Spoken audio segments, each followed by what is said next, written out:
Hello students, तो यहाँ पे देखते हैं नेक्स्ट क्वेश्चन। तो ये नेक्स्ट क्वेश्चन आपको लगेगा कि ये क्या है, थोड़ा अजीब सा दिख रहा है, थोड़ा डिफिकल्ट दिख रहा है। लेकिन जितना ही वो डिफिकल्ट दिख रहा है और जितना ही वो अजीब दिख रहा है उतना ही वो इजी है, स्ट्रेट फॉरवर्ड है। उसमें आपको ज़्यादा कुछ चेंजेस नहीं करने। जैसे ही पिछले सम ने देखा था कि उसमें multiplication bye x on both the side करना पड़ा था, तो उसमें बहुत ज़्यादा कैलकुलेशन हो जाता है। तो यहाँ पे आपको देखना कि ज़्यादा कैलकुलेशन करने की ज़रूरत नहीं है। बस ये आपको दिख रहा है कि ये डिफिकल्ट है, बट उतना डिफिकल्ट नहीं है। अगर आपको क्वाड्रेटिक इक्वेशन के बहुत सारे सम्स की आपने अगर प्रैक्टिस कर ली हो तो आपको ये सम डिफिकल्ट नहीं जाएगा। यहाँ पे आपको दिखेगा कि यहाँ पे √2 दिखेगा, √2x² + 7x + 5√2। तो यहाँ पे आपको समझेगा अरे ये √2 है, तो ये √2 को कैसे सॉल्व करने, उसको कैसे डील करें। लेकिन देखो कि ये √2 एक नंबर है, तो उसको आपको एज अ नंबर ही ट्रीट करना है, वो कोई वेरिएबल नहीं है। जैसे कि हम लोग यहाँ पे वेरिएबल x है, वो जस्ट अ नॉर्मल नंबर है, उसको नॉर्मल नंबर की तरह ही कंसिडर करो। और जैसे ही बाकी के सम्स में सॉल्व किए थे, जैसे रूल अप्लाई किए कि पहले चेक करना है कि वो स्टैंडर्ड फॉर्म में है कि नहीं है, तो ये आपको दिख रहा है कि स्टैंडर्ड फॉर्म में ऑलरेडी है। आपको अगर स्टैंडर्ड फॉर्म क्या है पता नहीं तो प्रीवियस वीडियो देखो, यहाँ पे स्टैंडर्ड फॉर्म का बताया गया है। तो यहाँ पे ये स्टैंडर्ड फॉर्म में आपको दिख रहा है, तो ये स्टैंडर्ड फॉर्म में ही है। तो आपको बस क्वाड्रेटिक इक्वेशन का बाकी का जो प्रोसीजर हो एज इट इज़ सॉल्व करना है। तो यहाँ पे आप देख सकते हो, यहाँ पे एक ए है, ए जो था अपना स्टैंडर्ड इक्वेशन में, यहाँ पे नॉट इक्वल टू 1 है। यहाँ पे ए का वैल्यू √2 है, √2 है, दैट इज़ नॉट अ 1। तो ये कुछ अलग है, तो that is not equal to 1। तो हम लोग क्या करते हैं, जो केस में अगर ए का वैल्यू 1 नहीं है तो उसको मल्टीप्लाई विथ सी करते हैं। तो ये जो पूरा टर्म है 5√2, उसको ये वाले टर्म के साथ मल्टीप्लाई कर सकते हैं टू फाइंड द फैक्टर्स। तो यहाँ पे अपना क्या है 5√2 है, तो वह एज इट इज लिखना है, आपको ज़्यादा टेंशन नहीं लेना है। और जो पहला टर्म ए है उसको मल्टीप्लाई करना है इसके साथ, √2 के साथ ये वाला टर्म हो गया मल्टीप्लाई। तो ये 5 एज इट इज रहेगा। √2 इंटू √2 का वैल्यू अगर आप देखोगे तो √2 इंटू √2 दैट इज √2 का स्क्वायर जो होता है। तो √2 का स्क्वायर जो होता है वो कैसे लिख सकते हो, और 5√2 और ये 2। तो अगर ये करोगे तो ये रूट और ये स्क्वायर जो है वो कैंसिल हो जाता है, तो ये आपको मिलेगा 5 2। तो 5 इंटू 2 का आंसर आपको पता है क्या होता है, 10। तो यहाँ पे आप देखोगे कि दो नंबर का मल्टीप्लिकेशन जो है वो 10 रहेगा और उनका एडिशन और सब्ट्रैक्शन जो है 7 रहेगा। तो मैंने आपको पहले ही रूल बता दिया है कि यहाँ पे अगर प्लस लिखा हो मतलब दो नंबर का एडिशन जो रहेगा वो ये वाला नंबर रहेगा 10। तो दो नंबर का, तो अभी ये 10 के फैक्टर देखते हैं कैसे आता है। तो 1 इंटू 10 पॉसिबल नहीं क्योंकि 11 हो जाएगा। तो नेक्स्ट आएगा 2 इंटू 5। आपको यहाँ पे याद रखो, अगर बड़ा बड़ा नंबर है लेकिन आपको 1 से ही स्टार्ट करना है और आगे आगे बढ़ना है तो आपको फैक्टर मिलेगा। अगर आप बीच में से फैक्टर निकालना स्टार्ट कर दो 5 से 6 से, तो आपको थोड़ा डिफिकल्ट जा सकता है। तो बेसिकली आप 1 से स्टार्ट करो, 1 2 3 4 से आगे बढ़ते जाओ। तो यहाँ पे आप देख सकते हो 5 इंटू 2 तो 10 हो जाएगा और 5 + 2 जो है वो 7 हो जाएगा।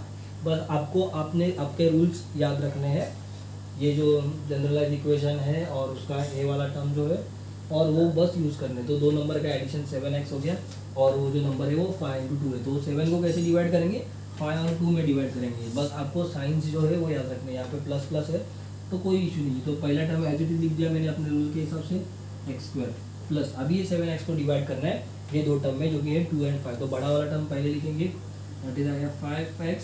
तो अगर इसको 7x में लाना है तो 5x + 2x करूँगा, दैट इज पहले प्लस साइन था, प्लस 5x + 2x मैंने लिख दिया क्योंकि आपने दो जो फैक्टर्स थे वो 5 और 2 थे। 5x + 2x और ये आगे का टर्म मैंने एज इट इज लिख दिया। तो आप देख सकते हो ये जो 7x है उसको मैंने 5x + 2x में लिख दिया है। 5 + 2 कितना होता है, 7 होता है। तो यही वाला टर्म यहाँ इक्वेशन यहाँ पे है, कुछ अलग मैंने लिखा नहीं है। आपको कुछ भी चेंज नहीं करना है, बस इक्वेशन वैसे ही रहना चाहिए, बस उसको लिखने का तरीका हम लोगों ने अलग कर दिया। तो एज यूजुअल ये दो टर्म अलग अलग लेंगे और उसमें से क्या करेंगे, कॉमन निकालेंगे। तो यहाँ से आप देख सकते हो कि x कॉमन निकलेगा, तो x कॉमन निकले, यहाँ पे भी x था तो अंदर बचा जो है √2 + 5 बचा। सिमिलरली आप यहाँ पे देख सकते हो, यहाँ पे 2 है और x है, यहाँ पे x तो नहीं है लेकिन यहाँ पे √2 है। तो ये जो 2 है उसको हम कैसे लिख सकते हैं, ये जो 2 है उसको हम लोग लिख सकते हैं √2 इंटू √2। तो आपने ये प्लस साइन बीच में ऐसे लिख दिया, तो 2 को लिख दिया मैंने √2 इंटू √2 इंटू x। तो सॉरी, तो आपको समझ में आए इसलिए मैं इसे लिख देता हूँ। तो √2 इंटू √2 का वैल्यू होता है 2 इंटू x मतलब x + 5√2 = 0। अभी इसमें से जो कॉमन निकलना है, यहाँ पे √2 दिख रहा है आपको, यहाँ पे भी √2 दिख रहा है, तो ये √2 कॉमन निकलेगा।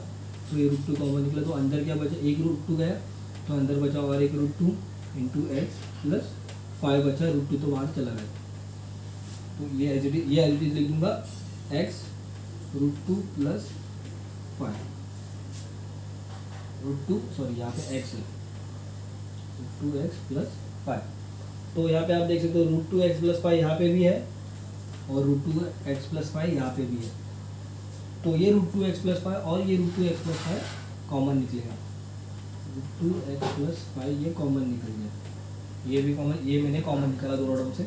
अभी यहाँ पे बचा x और प्लस √2 एंड प्लस √2, तो ये हो गया अपना क्वाड्रेटिक इक्वेशन सॉल्व। तो आप देख सकते हो ये भी बहुत इजी था, इसमें आपको ज़्यादा कुछ कैलकुलेशन करनी नहीं पड़ी, सब सिर्फ इसमें डिफरेंस सिर्फ इतना है कि आपको आपने √2 देखा तो आपको लगा होगा कि ये कैसे डील किया जाए, जो कि डिफिकल्ट लग रहा था, लेकिन ये कुछ भी डिफिकल्ट नहीं है, नॉर्मल सम की तरह ही है, बस √2 को जो है वो नंबर की तरह इस पर आपको उसको यूज़ करना है।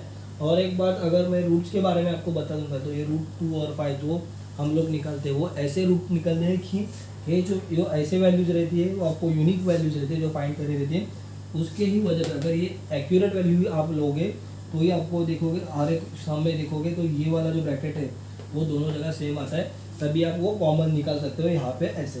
तो अगर यही आपने गलत निकाला तो आप देखोगे कि यहाँ पे अलग वैल्यू आएगी और यहाँ पे अलग वैल्यू आएगी, तो आप ये कॉमन नहीं निकाल पाओगे और क्वाड्रेटिक इक्वेशन का सम आगे सॉल्व नहीं कर पाओगे। तो ये जो वैल्यू है, जो फैक्टर्स है, वो आपको बेसिकली आनी चाहिए, आप उसकी प्रैक्टिस करो।